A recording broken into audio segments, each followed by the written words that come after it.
Hey, we're talking with Mickey Robinson. Mickey, buddy, I got to tell you, I seen your testimony. I got on YouTube, started doing a little research on you. I hear you're coming to Mansfield, so I thought everybody would be interested in and maybe getting a little bit of information before you get here. Um, so I'm gonna jump right into some questions here for you. Um, I seen your testimony, like I said. So you went on, you had a plane crash, and you had catastrophic injuries. I mean, I listened to all your, you described of your injuries and stuff. And you were just 19 years old. You was actually skydiving, I think, right? And That's correct. so I Yep. wanted to ask you a little bit about your near death experience and how you overcame something like that. First of all, first I want to thank you for taking the time for us to share here. Like I said, I was, and it was all in Ohio. It began all in Ohio. All the stuff. I was born in Cleveland, raised in the suburb, Independence, Ohio. It was a classic. I was a child in the '50s, a teenager in the '60s, and different things in my background. But it was always in a pursuit, kind of like the American dream. But as far as the knowledge of God, I was raised in a church since I was an infant, but I never really heard the gospel, nor did I ever hear anybody talk about an encounter with the real encounter with God, or things like answered prayer and all that. So I just busy pushing ahead and going from one thing to another. I was really good at sports as a kid, and I could have been better at school, but I was probably more into fooling around. But I got an amazing job. I talked my way into working at a stock brokerage firm on my 18th birthday, right after graduation, and then they promoted me, and they're grooming me to be somebody. But all of the best things that could be dangled in front of your eyes in this world will never really satisfy. And it was one thing after another, but I was always, in addition to regular sports, I was at football, and I did some track, swimming, and all that. I was always fascinated with aviation, and when I was 18, I took a little flying lesson, and I was pretty good at it. But then I found out how much fun it is to jump out of an airplane. Now, some people think every pilot that I've ever talked to said, "Why would you jump out of a perfectly good flying airplane?" It's the number I've one done it thing a is couple times myself. it's not, people say, well, you must be an adrenaline junkie. Well, I don't know about that, because I wasn't really afraid. And I was a gymnast. So, and I wanted to do it. I envisioned myself doing it. The first time I did it, I became addicted to skydiving. I was like a skydiving crackhead. And not anything wrong per se with jumping airplanes. I still love flying and all that stuff. But for me, it became an overall obsession. And I was really good. I was asked to be on a professional demonstration team after 20 jumps. As far as I know, in all of history, nobody's ever done that. And it's not about me bragging. It was just I was in the right place at the right time to fulfill what turned out to be the joy of being in free fall. I was a free fall artist, and then you open your parachute and land. And free fall is a good name because I was falling into momentary freedom and not caring about other things. For example, the Vietnam War was going on. There was a draft. I was going to supposedly get engaged to be married that coming Christmas. Everything else went on the back burner. I was literally living for that moment. And the moment I was living for was this 30, 50, 60 seconds of free fall and open your parachute and then hurry up and do it again. And I really think that the number one reason that people do anything is what kind of pleasure you can get from it. And Right. this was a very strong high in terms of the beauty, the ability, and all that stuff. But it's all attached to just this natural world and this thing. And again, I love all the outdoor stuff. I love this and I love that. But there's nothing more that I love than what I encountered shortly after my little career of skydiving. So to be brief, if I can, and you jump in and tell me to stop or to hold on or elaborate something. We had moved our club to south of Cleveland so we could be closer. I started out in Garrettsville, Ohio, which is about an hour east of where we lived out in Amish country. And it was the Cleveland School of Sport Parachuting. And then we opened up a club in Brunswick, Ohio, which was closer to our part of town. Plus, we were training students, and we were going to make money to pay for our habit. And we were doing professional show jumps. We would jump into, there was a church carnival, there was a political rally, and they played skydiving bingo. They had a big plastic thing out with numbers from 1 to 15, and they sold raffle tickets, and they gambled on us landing on a target, which is amazing, kind of. So we were actually the chip that was falling on the target. And just making a routine practice jump on a hot August night. And right after takeoff, we lost the engine. When you lose an engine, and a hot summer night, you lose lift, and that's the physical dynamic that makes an airplane fly. It's the pressure above the wing that's reduced that makes the airplane fly. So it just dropped, might as well have been a car, and we hit a tree, tremendous impact. Airplane flipped over a couple of times, and it was, my face stopped my body going 100 miles an hour. And there was confusion. The two student skydivers were being helped out. My partner, who started the club with, he was the last one out, and the pilot was next to me. I was on the floor, and he assumed we were all getting out. There was a few feet away, and the plane exploded, and he heard screaming and realized I was trapped inside, and the pilot, we were burning alive. Went in there, and they, with some kind of supernatural strength, pulled this, whatever was holding me, some part of my harness was stuck or something, pulled me out, and obviously I was on fire from head to toe.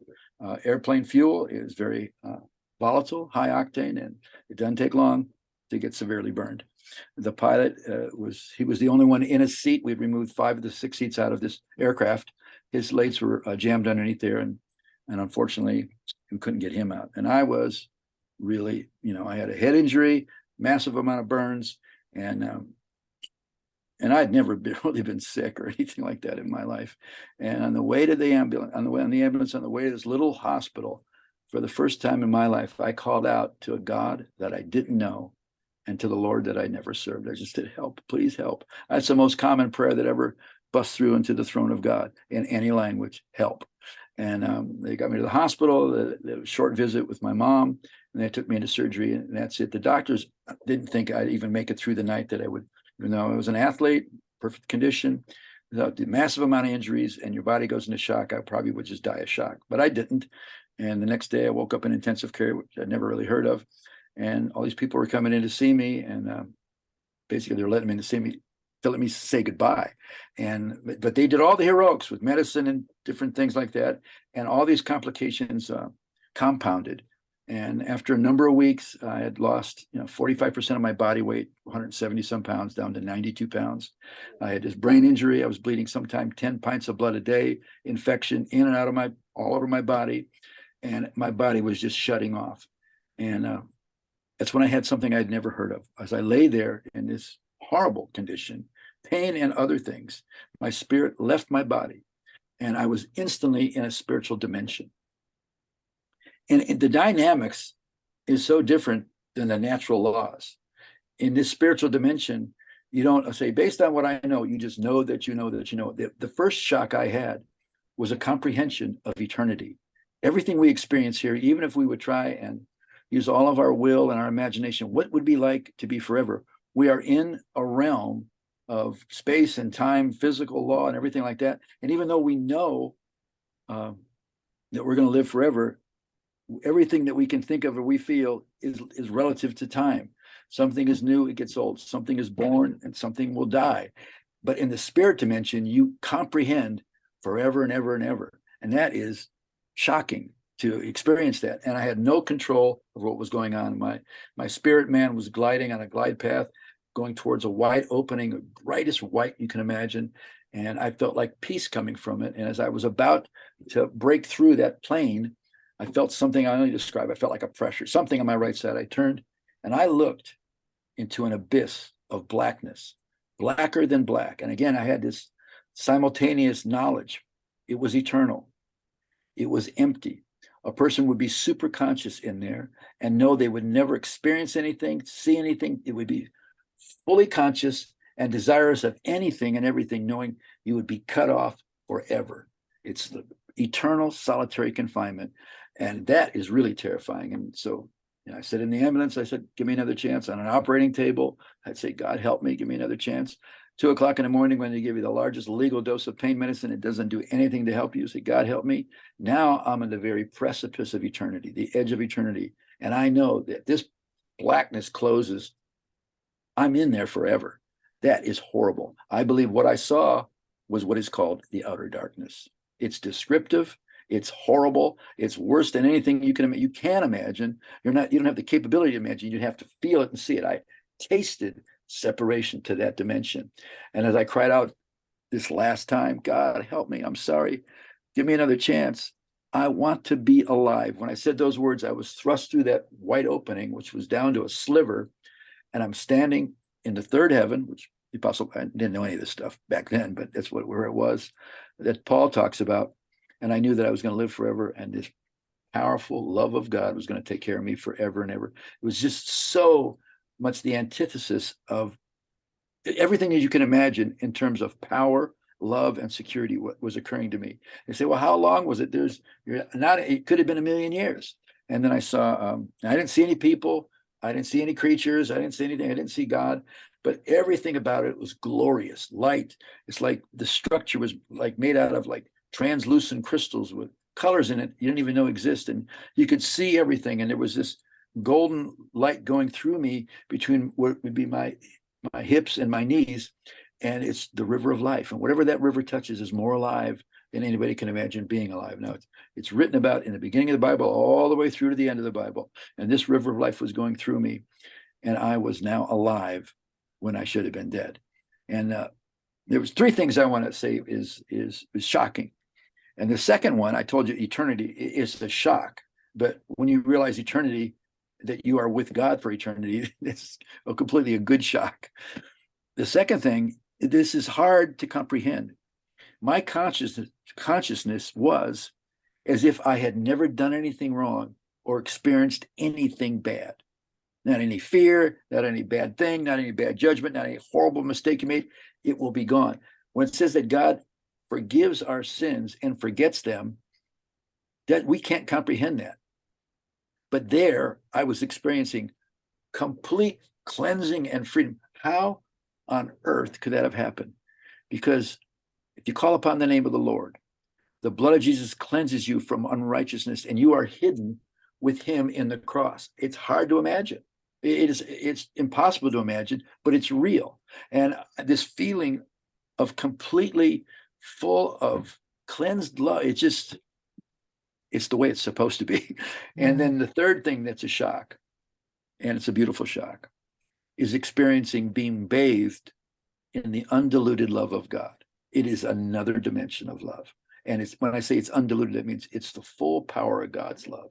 You realize that you're at one with God. You realize that you are a son or a daughter of God, that you're not a second generation. You're not based on what you accomplished. It was based on God's love reaching out and paying what you could not pay to be redeemed. And then I saw an open vision that showed approximately 6 years of the future, things that I would have never known about, including seeing my wife 5 years before we met, certain other things there. Just phenomenal. And then that ended it, and the Lord was speaking to me, not like I'm talking to this microphone to you, Jim, but the knowledge of his word came into me that I was going back to planet Earth. And I promise you, there's no way I wanted to go back. But basically, wasn't God answering my prayer? I'm sorry. Give me another chance. I want to be alive. So my spirit left as it had traveled to this dimension. I could actually feel my spirit going through the roof of the hospital and settling into my body. And then the room materialized like when they beam up on Star Trek. And I could see out of this eye, I was blind. And here are these ears, and I'm worshiping God, which I never heard of doing such a thing like that. And the person who was very dead was now very alive, more than ever before. And I was filled with the love of God. So I'll stop there. You want to ask me a question? No, because there's no, a lot more I wanted to interject now that we got everybody's attention. We do. You sure? I'm sure by now we're going to have either they're going to watch the entire video or they've already shut it off. Okay. But some people are just not interested in these stories. What I want people to know is you're actually coming to Mansfield, right? Lexington. The 28th, I think it is. Or no, it's a Friday night. Is what, the 26th? Yes. Sunday's the 28th, and that'll be Mount Vernon, Ohio, a Covenant Church in Mount Vernon. This will be Fusion Church in Lexington, Ohio. And that's a Friday. Yeah, 7 p.m. Fusion Church on the 26th. Right. And Sunday morning at Mount Vernon. But for all those folks that knew me from Ashland and other places in Ohio, hello. And, that was the second question I was wanting to touch base with you real quick. You actually lived in Ashland, which I find very interesting. So real quick, not to get off the subject, but I just give you a chance to give a shout out to Ashland. What did you do in Ashland, and how long ago did you live in Ashland? How long did you live here? Barb and I moved into a little farmhouse up on Route 42 and intersection of where Polk, Ohio is. And 1973, December 1973. And then we lived there and we started having babies. We started really getting serious about the Lord there. I mean, we just thought we wanted to live in the country and do stuff. We had a big garden and all that. But God was calling, but we really came into contact with real believers in both Mansfield and around Ashland and eventually in Butler. And then we moved, we had another house we lived in off of 603 and 42. And then I was a pastor in a church in Butler, Ohio. For the last 10 years, we were in Ohio. All of our kids were born in Ohio. We raised them up, and so we have a lot of experiences. Some of my best and my worst experiences are in Ohio. Obviously, the airplane crash was a significantly challenging experience, and I was still in the hospital having operations when Barbara and I met in 1973. And then we made our first home there. We had all these wild ideas, and God had a better idea. That's right. The other thing is, tell me a little bit about having such a near-death experience, and how bad were your injuries? Just give a quick kind of, I know you said you lost, I think, your right ear, and it burned the right side, right? Well, burn. Okay, my face was very badly burned. I had a brain contusion. That's like if you would take a tomato and push it down, and you have a bunch of little blood vessels over here, and that was my eye was blind. My right eye was blind, and the eyelids were all burned off and retracted. And so I had both legs from my knee, below my knees, all the way down the front of my legs, and the top part was the nerves were dead, so I was paralyzed. I had bilateral foot drop. Anybody would remember back in the old days when people would have polio, they had to have a little leg brace. Well, both feet were like that, and they said I was never going to walk again, and maybe with braces and crutches be able to get around. And God somehow put it in my heart that I was going to walk again, and I jumped out of airplanes again. But like I said, I was blind. I had massive injuries. I didn't eat for nearly a year because my esophagus was damaged. I had a rubber tube sticking out of my stomach. I had more wrong than you could, Humpty Dumpty had a great fall, and all the king's horses and all the king's men couldn't put Mickey back together.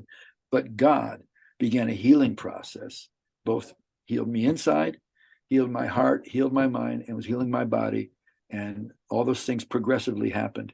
And I found out that one of the keys of being restored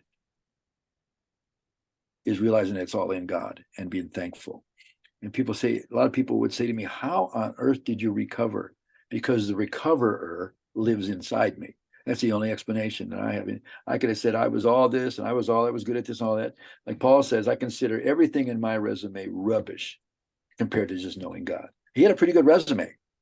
Absolutely. He had a good resume, but he realized he was nothing until he met Jesus. And after Jesus, it's everything that Jesus did in him, through him. And I would say the same things. And again, we have had a lot of experiences. We've traveled all over the world, but just coming back to my condition. So when about a year after the accident, not quite a year, and both legs were, like I said, were barely paralyzed from the knee down. And I said, never walking in. And I didn't know anything about healing except hearing stories when I was a little kid that, when you're a little kid and you're not really born, there's stories. And God, I just spoke to my legs, and one day my legs were restored, and it scared the hospital staff. Here's a guy who's in a wheelchair trying to learn how to go around with crutches, and I got these rubber straps on hold my feet up. All of a sudden they can work again. And I said, I'm going to get out of here. I'm going to jump out of an airplane. And I did. Not quite a year later. And it was the only time I was probably ever really concerned about skydiving. I thought, it's possible that I'm too skinny and too light to even fall all the way to the earth. Here's a 6 o'clock news on Channel 8, and there's that cold front coming, and there's that Mickey Robinson cutting the jet stream. I wasn't really scared, but I was really skinny. And it was fabulous. People talked about it. It was wonderful. But God had something more exciting and more adventurous and more demanding of me than just jumping out of an airplane, being a skillful skydiver, although I still really like that stuff. And these legs that didn't work, I've been a snow skier, played football and all that. But the biggest thing is what God was doing in my heart. And it's not just becoming a Christian and being saved or being born again and knowing that if you die, you're going to go to heaven. It isn't just that. It's being a follower of Jesus, which is continuous, which takes perseverance, and which causes you to grow and not shrink, not fall back, or even stay the same. And I can say that through all of these things, the Lord led us to experiences, different ministry, church circumstances.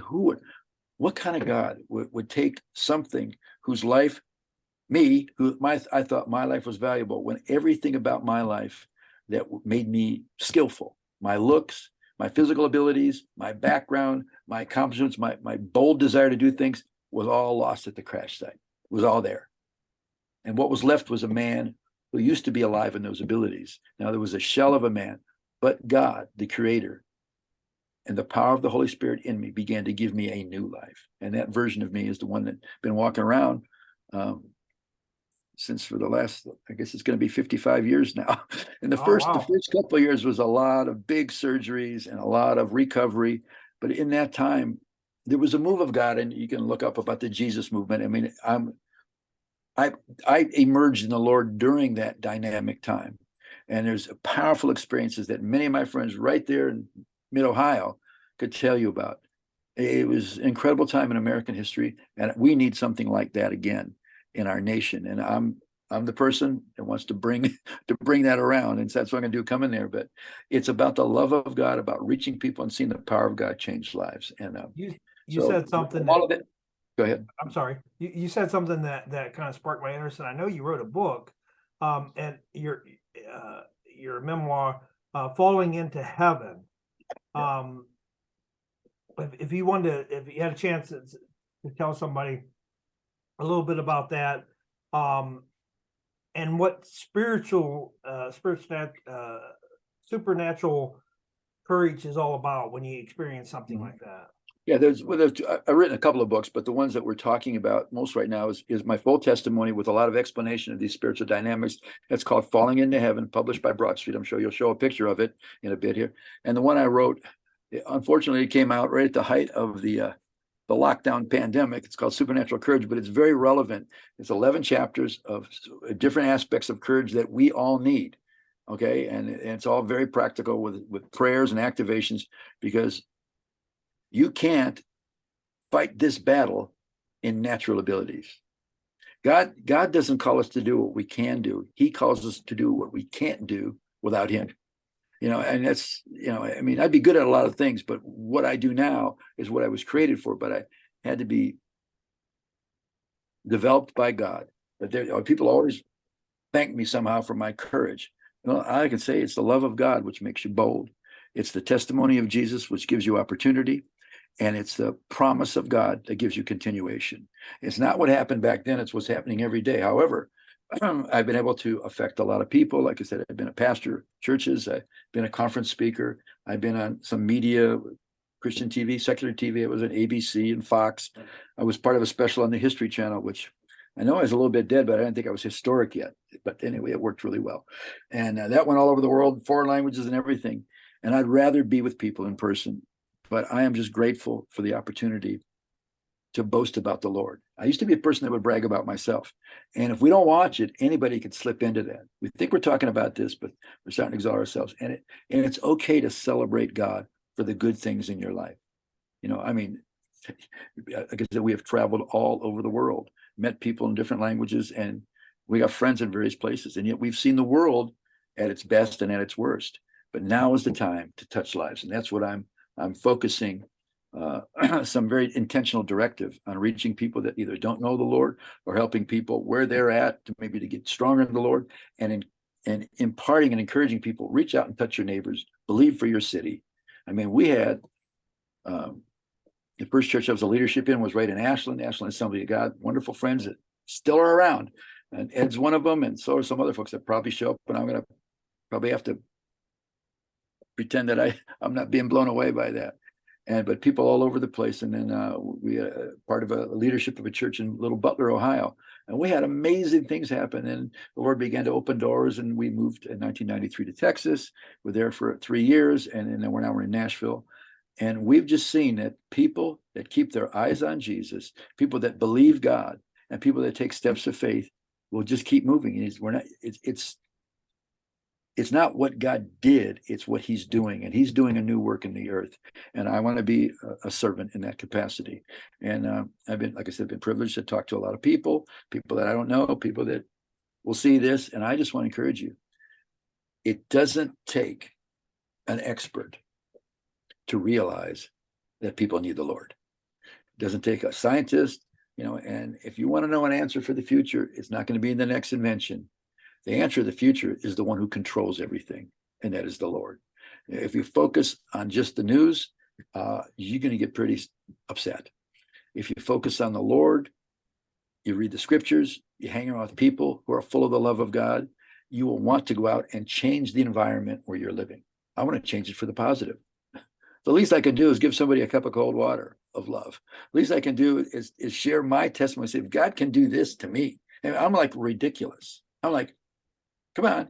With God, all things are possible. Look, I was blind for 5.5 years. Now I see. I didn't have leprosy, but I had really weird skin problems.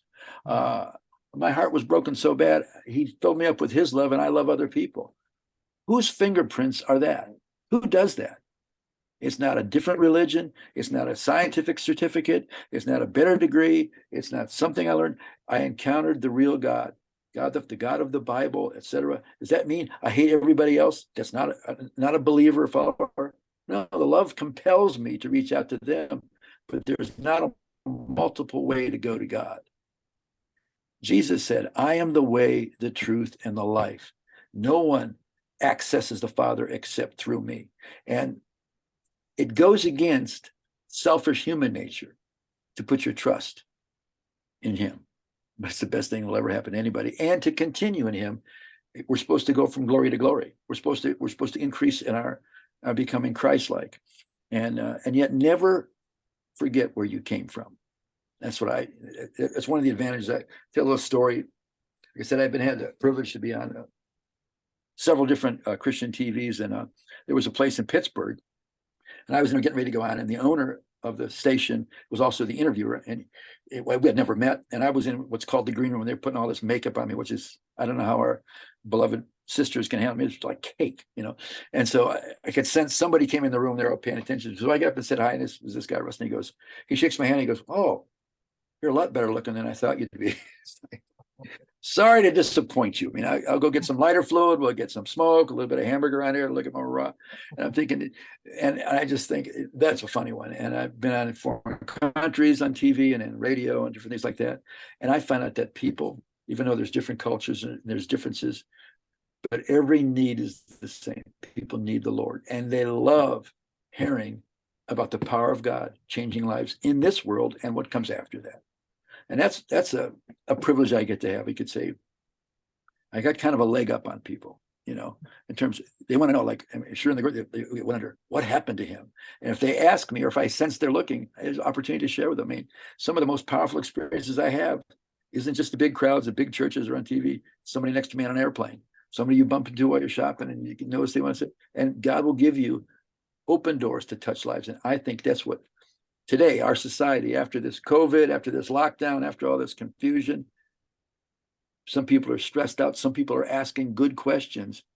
He wants to use these people watching, to reach other lives.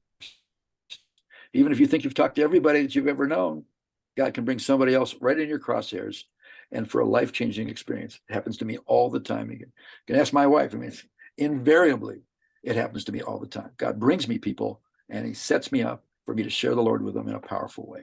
The least you can do is bless them. That's as bad as it can be, is to bless them. Right. And you get to be someone who can actually lead them in a path. You can build a bridge of testimony that they and Jesus meet on. And that's a great thing. If people watching this and they say, hey, I'd like to go see this guy or hear this guy speak, what do we expect if we go and listen to you, go down to this meeting on next weekend? Well, we're gonna share a portion of my testimony that's appropriate for that night, as the Lord as we get it set up, and we're gonna believe for healing for people. So, and evidently, the Lord seems to love to touch people in all those aspects of healing, freedom, impartations.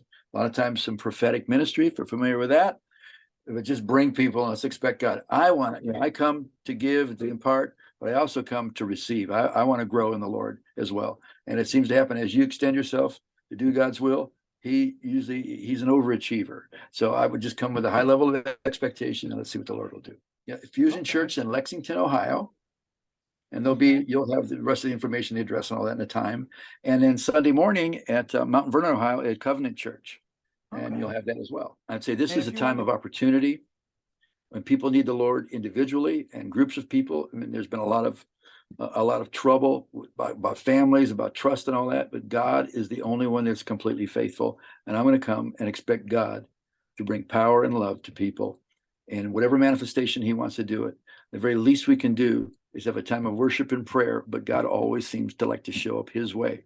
And I'm going to have people all over here praying for us as we get up there, and I'm sure they're going to be praying. And so I know I'm very confident that God is going to show up in a powerful way. Well, And thank you. Hey, I'll tell you what, Mickey, I appreciate you taking the time to talk to me, and I know you're really busy. And I look forward to hearing you on next weekend. All right. Thanks a Hey, lot. have a good night. God bless, brother. Thanks a lot, Joe. Bye-bye.